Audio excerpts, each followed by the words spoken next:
Bismillahirrahmanirrahim. Assalamualaikum warahmatullahi wabarakatuh. Innal hamdalillah nahmaduhu wa nasta'inuhu wa nastahdihi wa nastaghfiruh wa na'udzu billahi min shururi anfusina wa min sayyiati a'malina. Innahu may yahdihillahu fala mudilla lahu wa may yudlilhu fala hadiya lahu. Ashhadu an la ilaha illallah wahdahu la syarika lahu wa ashhadu anna Muhammadan abduhu wa rasuluh. Allahumma salli wa sallim ala habibina wa syafi'ina wa qudwatina wa dhukhrina sayyidina wa maulana Muhammad wa ala alihi wa ashabihi wa man tabi'ahum bi ihsanin ila yaumiddin.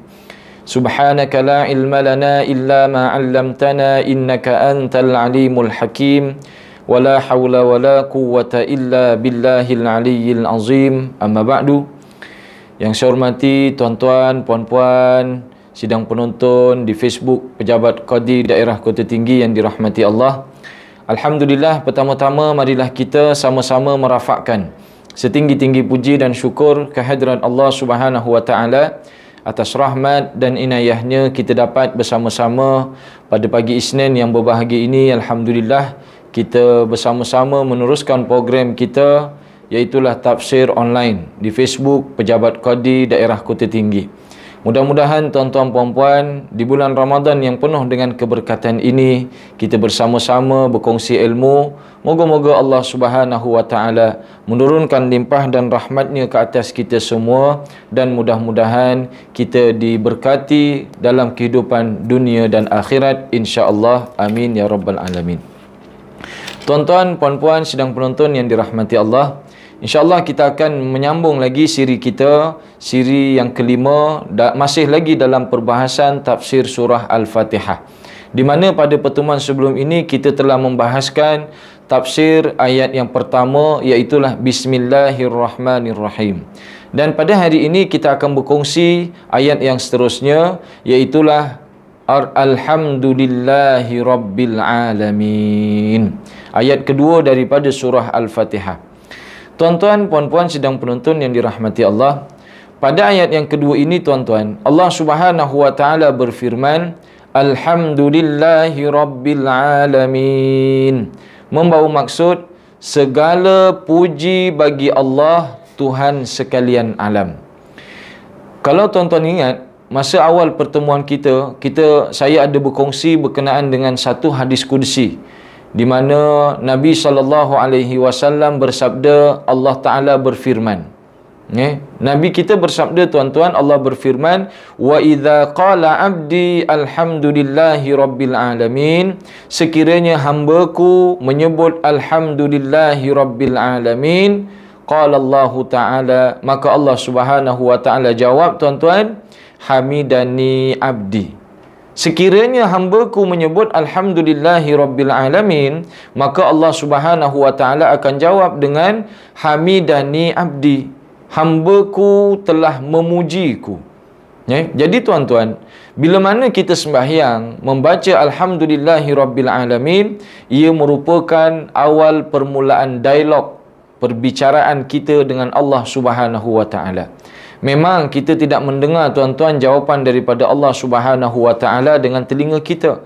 Akan tetapi melalui hadis Nabi sallallahu alaihi wasallam itu tadi, kita faham bahawasanya setiap kali kita menyebut alhamdulillahi rabbil alamin, Allah taala berbangga dengan apa yang disebut oleh hamba-Nya itu, dan Allah taala kemudian akan menjawab dengan firman-Nya, hamidani abdi, hambaku telah memujiku.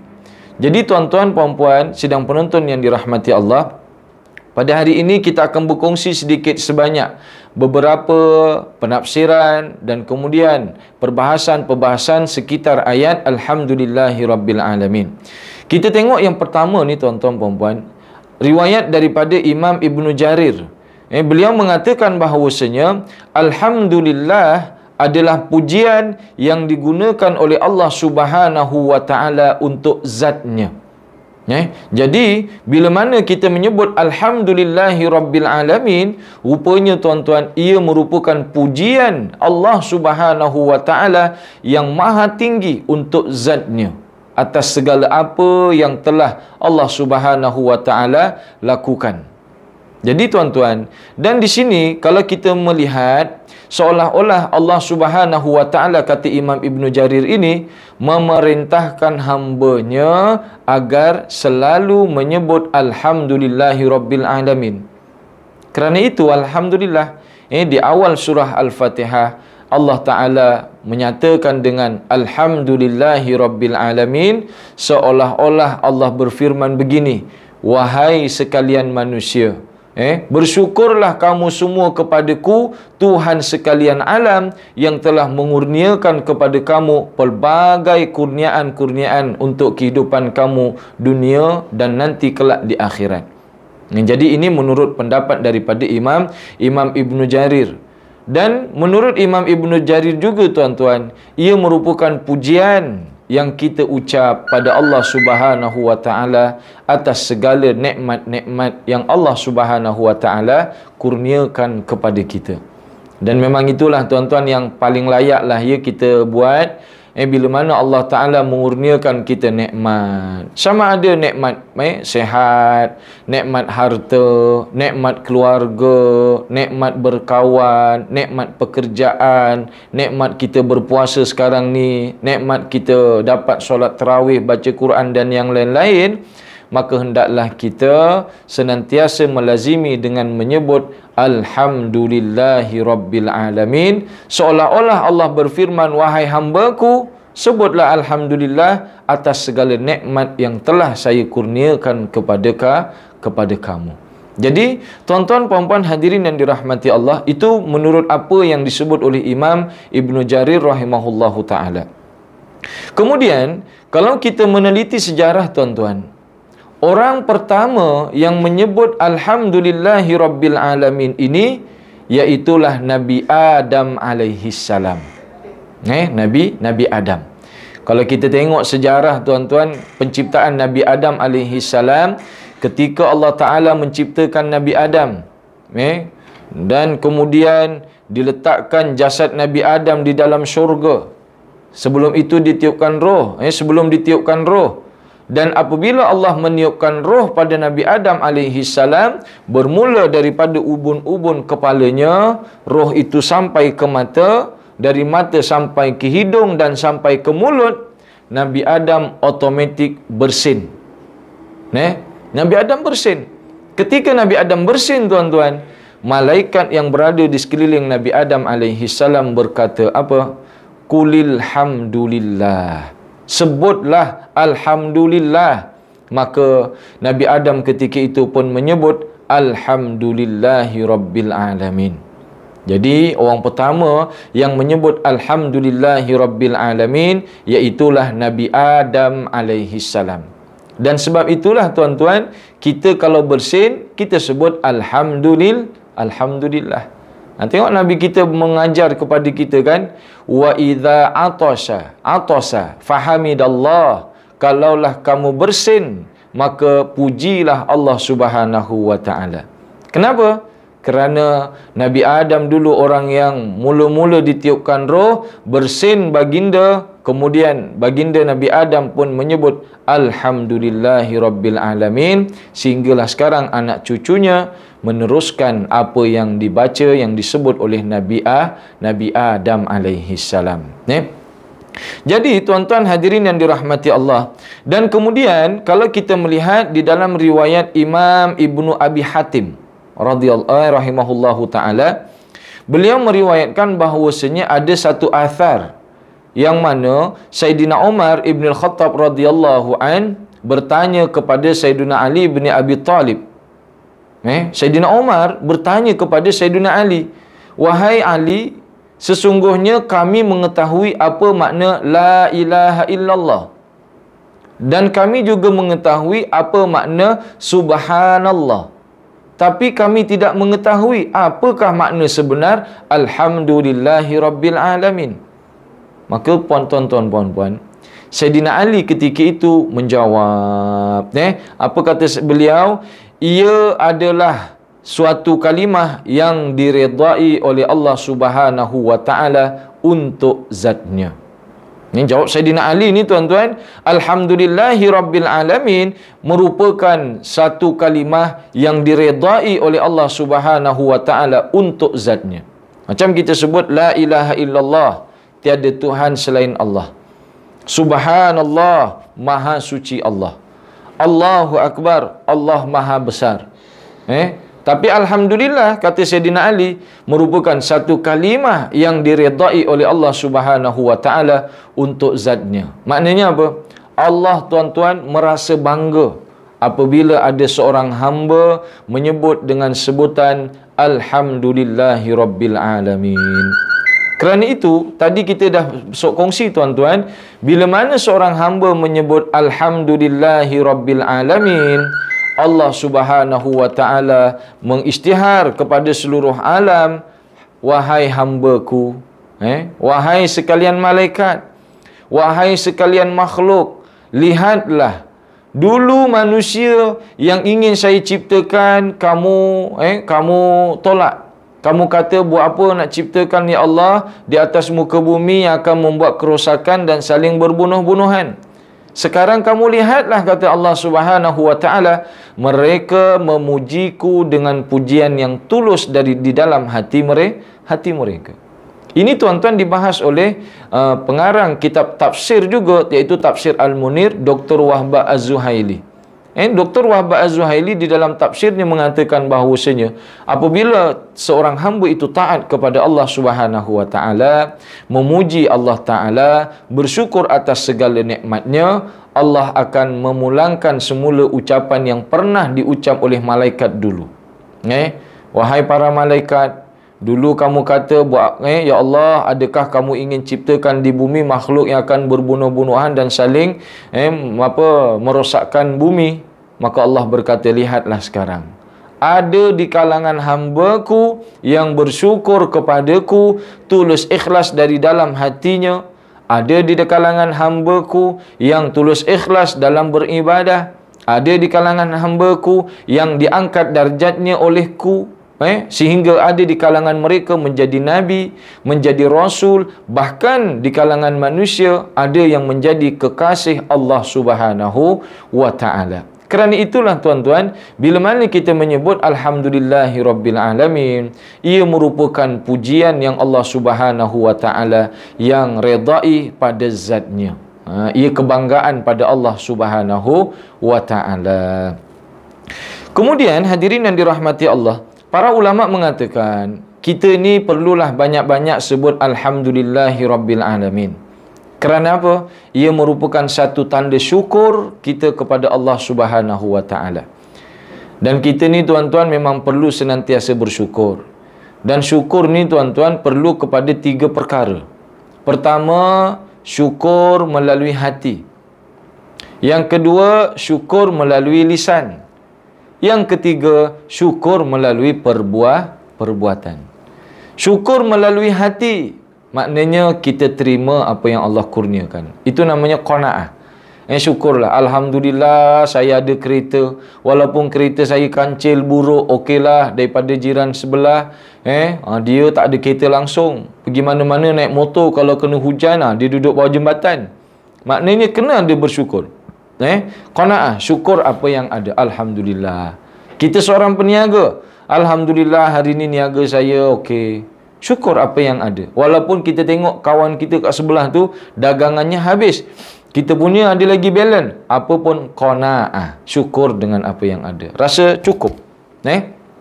Dan kemudian merasa cukup di dalam hati belum sempurna tuan-tuan dengan kita tanpa kita menyebut alhamdulillah di lisan kita.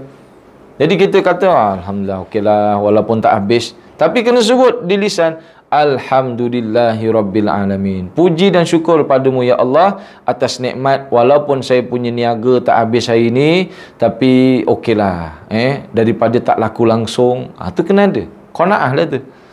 Dan lagi satu tuan-tuan, syukur melalui perbuatan. Syukur melalui perbuatan atas nikmat yang Allah kurniakan pada kita, ikut pada nikmat tersebut. Allah kurniakan kita nikmat sihat, maka kita gunakan nikmat sihat itu untuk solat, untuk bekerja, untuk mengabdi, untuk kita bersilaturahim, tolong menolong. Sebab kalau nikmat sihat ditarik tuan-tuan, kadang-kadang solat kita pun dah tak sempurna, kita nak gotong royong pun dah tak larat, nak bersilaturahim jauh-jauh, nak ziarah-ziarah pun kita dah tak dapat. Jadi bila mana Allah kurniakan nikmat sihat, kita tak nak cerminkan melalui perbuatan, kita buatlah ketaatan pada Allah Ta'ala. Kalau Allah beri kita nikmat harta tuan-tuan, cara bersyukur melalui perbuatan dengan kita bersedekah.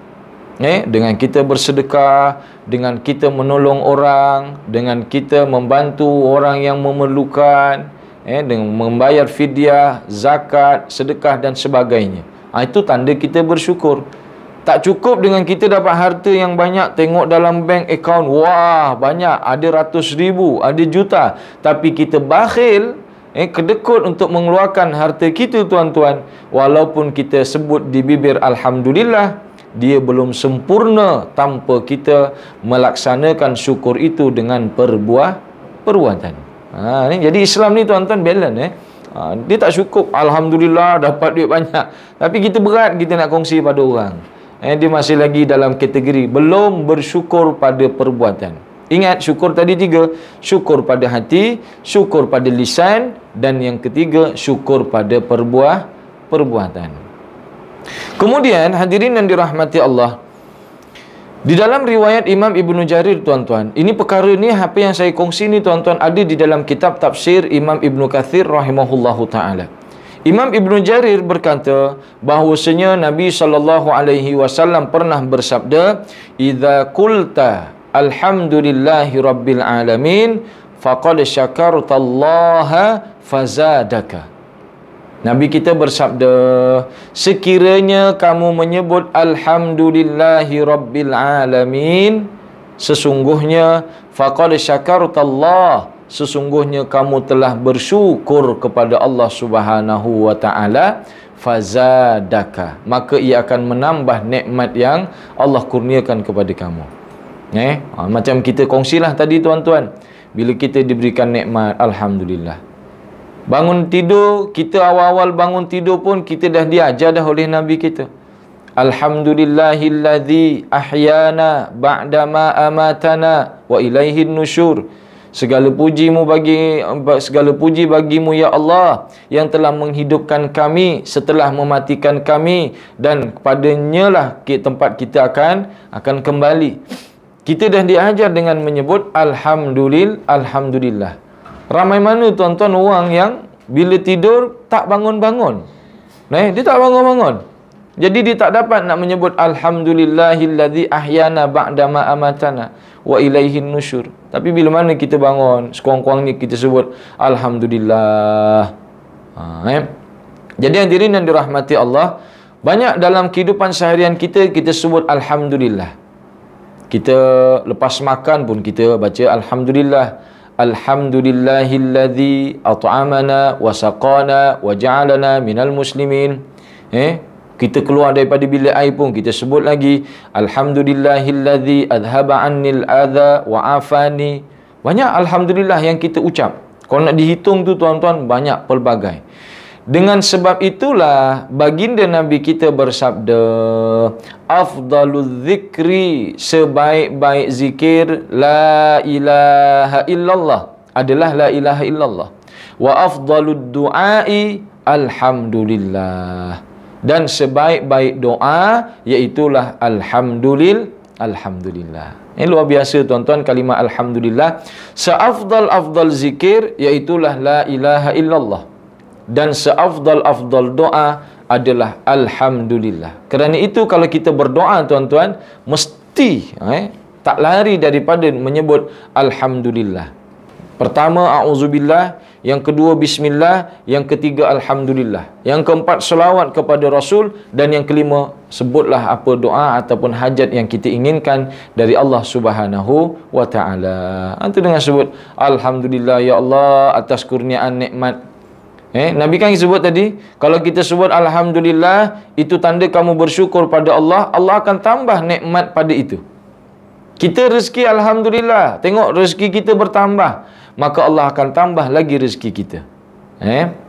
Maka hadirin yang dirahmati Allah, dan dirangkumkan oleh Imam Ibnu Katsir, tuan-tuan, memandangkan riwayat tentang Alhamdulillah ini teramat sangat banyak, dan pandangan-pandangan ulama yang sangat meluas tentang Alhamdulillah. Maka disebutlah oleh Imam Ibnu Katsir di penghujung perbahasan Alhamdulillah, Alhamdulillah ini membawa maksud makna yang mencakupi segala jenis pujian, dan semua jenisnya hanya untuk Allah Subhanahu wa taala. Jadi kalimah alhamdu merupakan satu kalimah pujian yang mencakupi semua kalimah pujian dan semua jenisnya, dan itu hanyalah untuk Allah Ta'ala. Itu yang kalau kita baca tafsir Quran, tuan-tuan, bila kita baca Alhamdulillahi Rabbil Alamin, terjemahannya tulis apa? Segala puji hanya bagi Allah, Tuhan sekalian alam. Dalam terjemahan kan sebut segala puji. Segala puji, itulah yang disebut oleh Imam Ibnu Katsir di dalam kitab tafsirnya, kerana pujian yang luar biasa pada Allah Ta'ala. Maka kalimah alhamdu mencakup kepada kalimah syukur, mencakup kepada kalimah qanaah, mencakup kepada sifat-sifat yang lain. Maka dirangkumkan Alhamdulillah merupakan segala pujian, dan jenis-jenis pujian hanyalah bagi Allah Subhanahu wa ta'ala. Jadi sidang penonton hadirin yang dirahmati Allah, itu berkenaan dengan Alhamdulillahi Rabbil Alamin.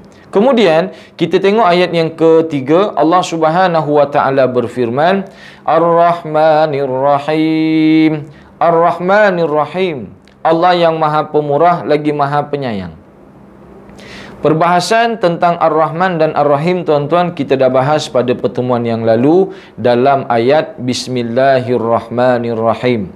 Jadi tuan-tuan, kalau ingin melihat perbahasan yang panjang tentang Ar-Rahmanirrahim, tuan-tuan bolehlah lihat pada video siri sebelum ni berkenaan ayat Bismillahirrahmanirrahim, di mana pada ayat itu, tuan-tuan, kita dah buat kesimpulan Ar-Rahmanirrahim merupakan nikmat ataupun rahmat yang Allah Subhanahu wa ta'ala taburkan kepada seluruh makhluknya di dunia ini, berkongsi antara manusia, jin, binatang, pokok-pokok, para malaikat, syaitan dan sebagainya.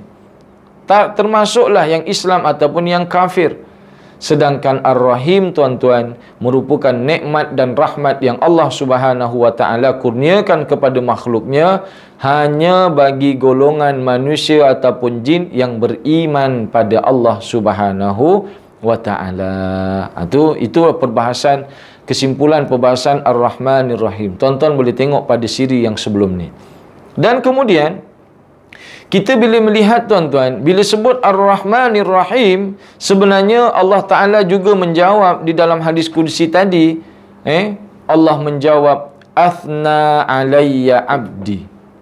Bila mana kita sebut Ar-Rahmanir Rahim, maka Allah Ta'ala jawab, hambaku memujiku dengan mengharapkan rahmatku, kenikmatanku, dunia dan akhirat. Kita sebut Ar-Rahmanir Rahim, tuan-tuan, Allah berbangga. Oh, hambaku memujiku dengan mengharapkan rahmatku, dan rahmatku yang kusalurkan ataupun yang kusebarkan di dunia dan di akhirat. Jadi sebab itu Allah bangga bila kita sebut Ar-Rahmanir Rahim. Ia seolah-olah doa, tuan-tuan. Ar-Rahman, ya Allah, ya Rahman, wahai Allah yang maha pemurah atas sekalian makhluk di dunia.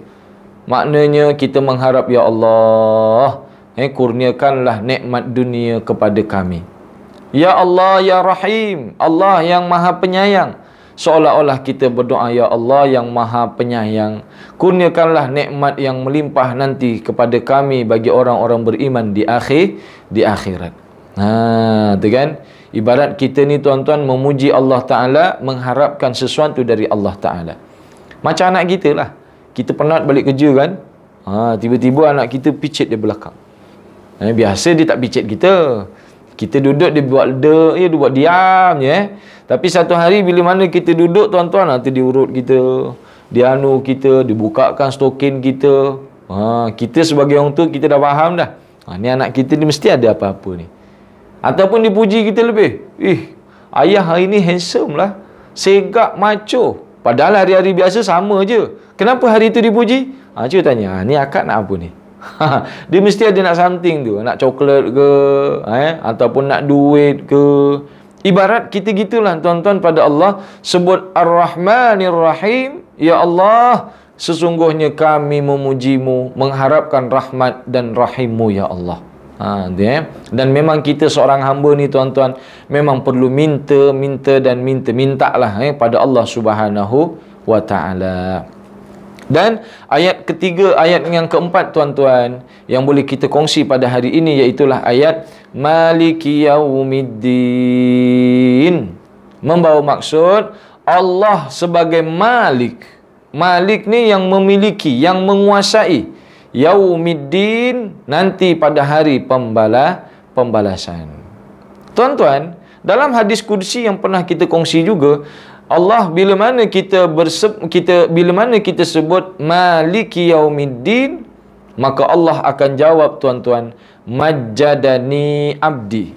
Hambaku mengukuhkan kedudukanku. Kita sebut Maliki Yaumiddin, Allah akan jawab tuan-tuan, Majjadani abdi. Hambaku mengukuhkan kedudukanku sebagai penguasa yang abadi kelak di akhirat. Tuan-tuan, kita di dunia sekarang ni banyak penguasa, banyak pemimpin, banyak yang terkedepan dalam pimpinannya, dan banyak yang cuba ingin berkuasa di atas dunia, tetapi kekuasaan makhluk hanya bersifat sementara. Dan kelak di akhirat tuan-tuan, Allah Subhanahu wa ta'ala akan mengumpulkan seluruh makhluk yang pernah menjadi penguasa ataupun rakyat, yang pernah menjadi pemimpin ataupun yang dipimpin. Allah Subhanahu wa ta'ala berfirman, Maliki Yaumiddin, Allah yang menguasai hari pembalasan. Membawa maksud apa tuan-tuan? Kita meyakini bahawasanya kelak di akhirat tiada Tuhan yang akan mengadili makhluk dengan seadil-adilnya melainkan Allah Subhanahu wa ta'ala. Kerana itulah bila kita sebut ayat Maliki Yaumiddin, Allah bangga. Allah berkata, wah, hambaku mengukuhkan kedudukanku sebagai pentadbir alam kelak di akhirat. Jadi bila mana Allah merasa bangga tuan-tuan dengan apa yang kita sebut, maka insya-Allah dikukuhkan kedudukan kita di dunia ini dengan sebaik-baiknya. Kalau kita seorang rakyat, rakyat yang baik. Kalau kita seorang pemimpin, pemimpin yang adil insya-Allah.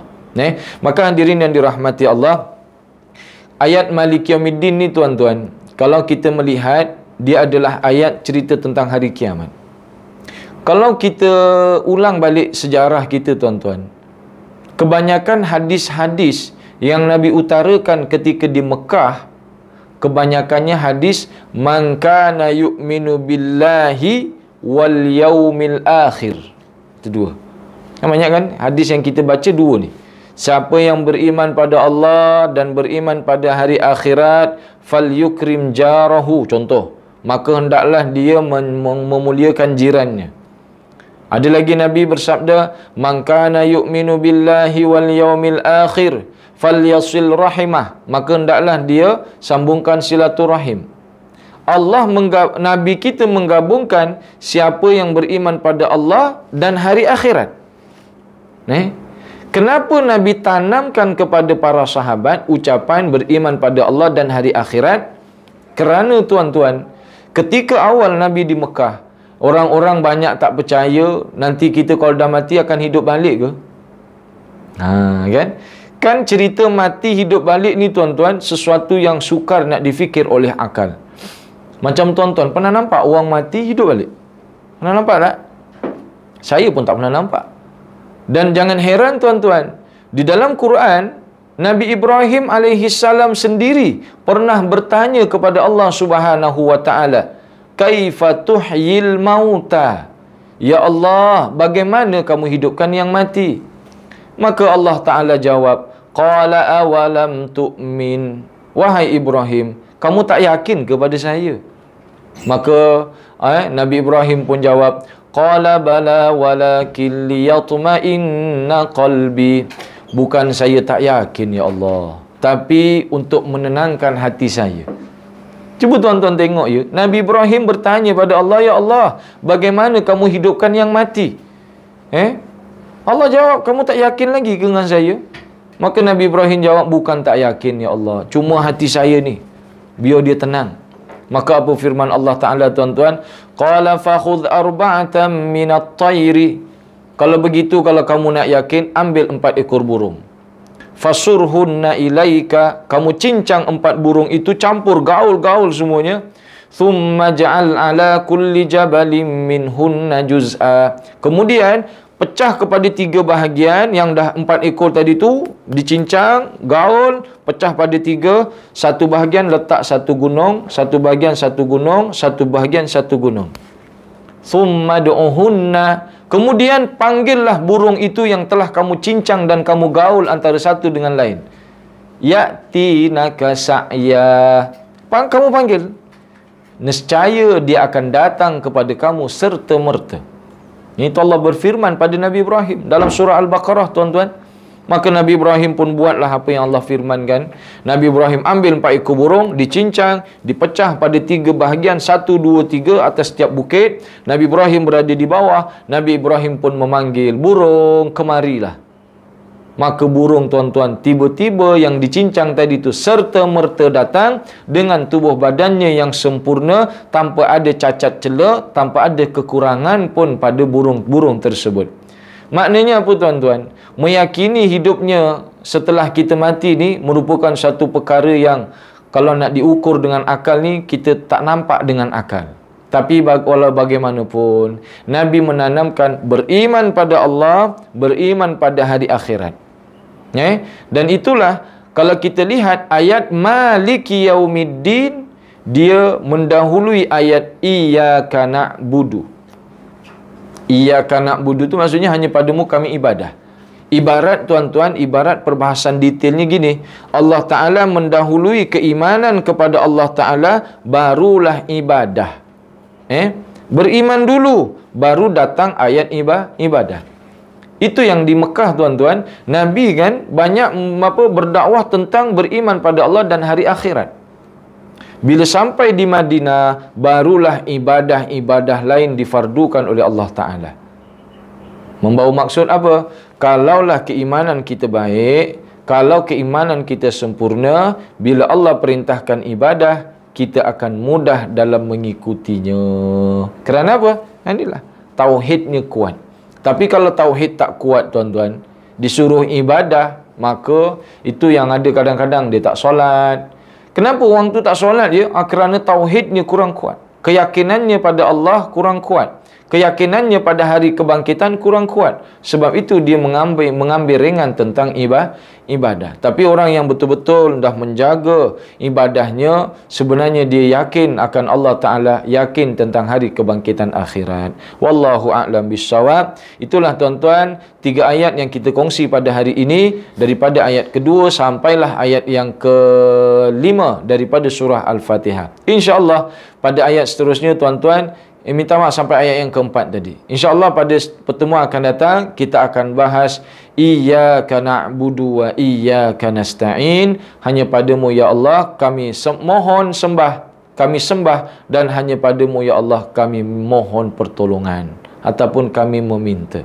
Ini insyaAllah kita akan bahas pada minggu hadapan. Mudah-mudahan tuan-tuan kita istiqamah dalam kebaikan, dan mudah-mudahan kita menggunakan peluang Ramadan ini agar kita meningkatkan amal ibadah kita, dan mudah-mudahan Allah juga meningkatkan ganjaran pahala yang akan dikurniakan kepada kita insya-Allah. Amin ya rabbal alamin. Selamat berpuasa pada tuan-tuan dan puan-puan. Mudah-mudahan puasa kita dapat menjadi syafaat yang menolong kita kelak di akhirat. Aqulu qawli hadza wa astaghfirullahal azim li wa lakum. Wassalamu alaikum warahmatullahi wabarakatuh.